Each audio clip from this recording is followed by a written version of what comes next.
In the last video, I showed you how to make a navbar. In this video, we'll take it to the next level by designing it with responsiveness in mind. So, looking at this navbar, I have to make a decision. I decided that all the buttons will disappear and a hamburger icon will take their place when the screen width is equal or below 991 pixels. Let's get into it. First, we need to make the container that houses the buttons disappear at or below 991 pixels width. To do that, first select the container. Now we switch to the Dev Mode panel where we can edit CSS properties. As you can see, there are some properties already visible since we've made a few edits to the container. It also comes with defaults, so don't worry when you see properties already added here. Now, either using the sliders on the sides of the canvas or the buttons on top of it, have the width of the canvas be 991 pixels. I'll use the buttons since it's faster. You probably noticed that the media query for 991 pixels is highlighted blue. If we take a look, we can see a different color for each preset width.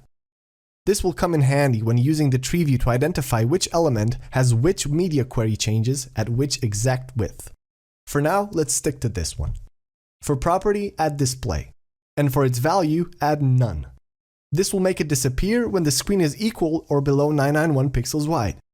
If we play with the sliders, we can see the change taking effect. Now for the hamburger icon. Let's go back to 991 pixels wide. We need a container to house the icon. Select the parent container, like so, and add a container from the Elements panel. Then select that one. Change it to Flex and center both axes. Now let's go to the Assets Manager, over the icons. In the search bar, type in hamburger. Once you find your desired icon, simply click on it and it will be added to the selected container. Now we can remove the container's size so it wraps around the icon.